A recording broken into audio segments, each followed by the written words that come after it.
Hello and welcome everybody to Game 2 of GLiTCHStarCraft versus EGIdRA from the Intel Extreme Masters Tournament that is going on right now in China. That is, if you are watching this within the first few days of my uploading this, then the tournament will still be going on. You should definitely tune in and check out. There are so many amazing players in that tournament right now.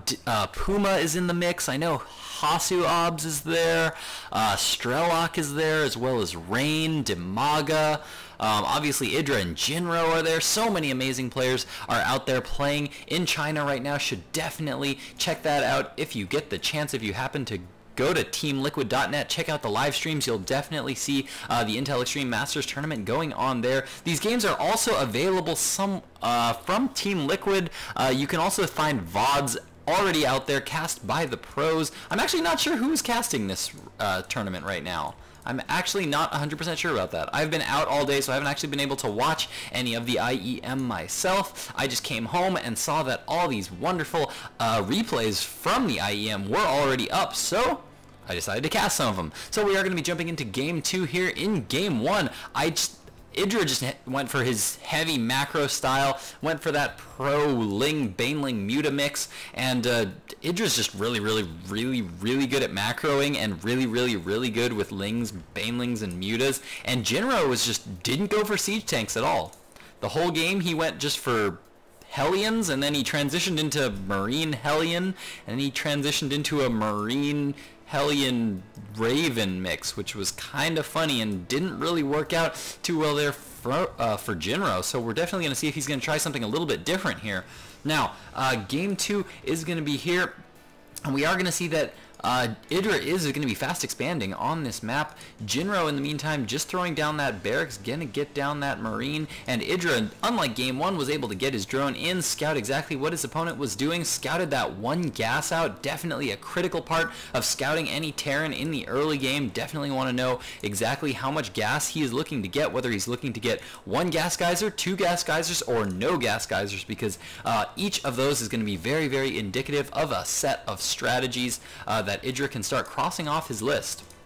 Now we do see a spawning pool here going down for EGIdRA, and looks like that hatchery still on its way up. Now we do have a factory now coming out here for GLiTCHStarCraft. Looks like he's going to be going for some more Hellion aggression here in the early game. Is he going to stick to it for as long as he did in Game 1 though? That is really the question for me. I definitely think that he just really stuck on those Hellions for way too long.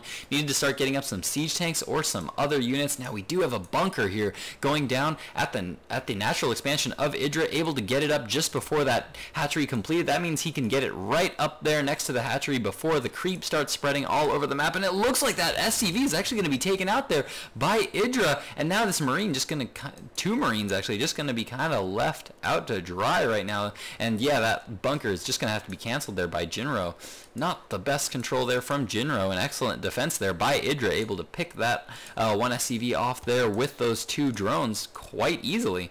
So it looks like GLiTCHStarCraft is just now going to be forced to pull back. In the meantime, he is now taking his own natural expansion, and it looks like that factory is going to be swapping onto that reactor, so we are going to be seeing some more Hellion aggression here from GLiTCHStarCraft. There we go, the double Hellion now going down. Are we going to see the tech lab go down on this barracks? In Game 1, we saw a fast tech lab go down on this barracks so that once these first two Hellions were out, he could then just swap this factory onto this tech lab and immediately start researching that Blue Flame Hellion upgrade. That looks like that is exactly what we're going to be seeing again from GLiTCHStarCraft here in Game 2. In the meantime, let's check out that harvester count. We can see that EGIdRA is up just a tad, 23 harvesters to the 20 of GLiTCHStarCraft.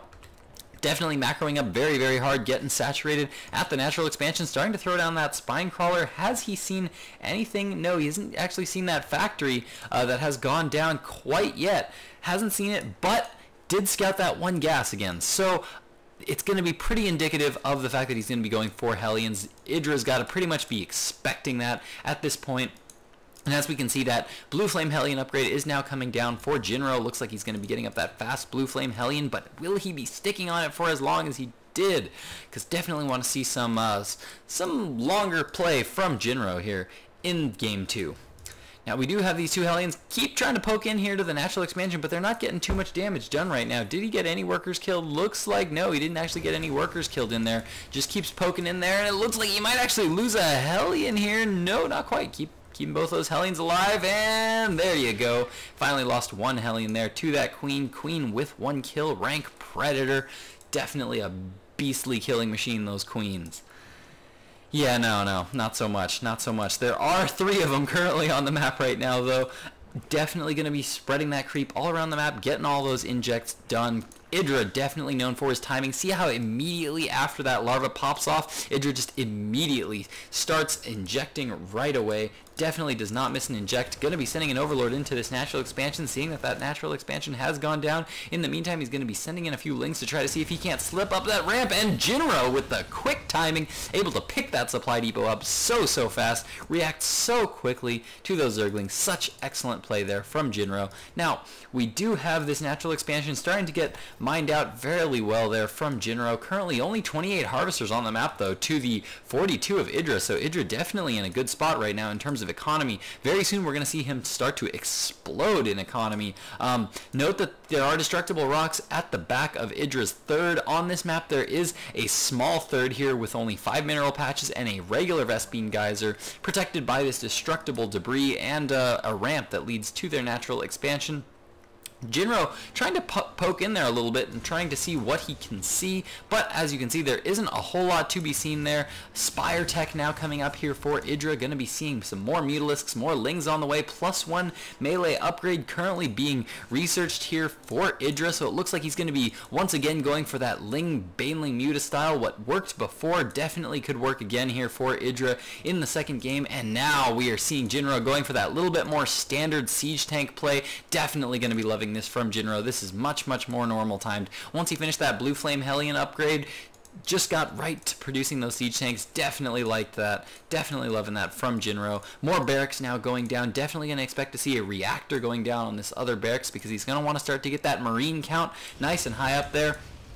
In the meantime, keeping these Hellions poking at the front, wants to keep trying to see if he can't poke in, get as much information as he can. Every little bit of information that he can get at this point in the game is absolutely critical. Could definitely make the difference right now. Definitely needs to be watching for this third that has now gone down for EGIdRA. But now we do have a big push coming out here by Jinro. Couple siege tanks in the mix. This is going to be quite a nice little siege mode timing attack here from Jinro. Going to have a lot of Marines here. Few Blue Flame Hellions to be able to help with those Marines. Definitely going to be a pretty scary little push here. He's splitting up all his units right now. Is there a Baneling Nest? I don't think EGIdRA actually has a Baneling. Oh, he does have the Baneling Nest up. No centrifugal hooks up yet, and it looks like no Banelings up yet either. As we can see on the units tab, yeah, no Banelings are up currently, just 27 Lings as well as 6 Mutalisks currently up for EGIdRA. More Mutalisks are on the way. Looks like EGIdRA's trying to poke around here and try to pick off a siege tank. Looks like he wasn't quite able to pick off one,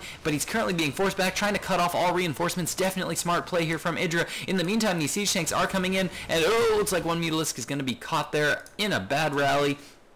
And now these siege tanks in here just poking, dealing a lot of damage, was able to take out the spine crawlers there at the front of the base here for EGIdRA. And now EGIdRA cutting off all the reinforcements. This is exactly what you need to do in this position. You need to be cutting off all the reinforcements. But Jinro definitely reinforcing himself here, throwing down missile turrets as well as bunkers. This could be very strong here for Jinro if he manages to get this bunker up and this missile turret up. This is definitely going to be in a very strong position. Definitely going to be way hard for EGIdRA to be able to hold this off. EGIdRA just trying to frantically get up as many units as he can, getting up a lot of Lings. This is exactly what he needs to be doing. A lot of newer players will just instantly attack the moment he sees this attack coming at the front, but what he needs to be doing right now is he needs to sit back and take advantage of the fact that he can produce a lot of units here very quickly while his opponent is just sitting here at the front of his base. So he needs to get up a lot of forces and then just push forward at the last second, maybe even let his hatchery take some damage here, and then all of a sudden just stream forward with lots of units and just clean this entire attack up quite easily.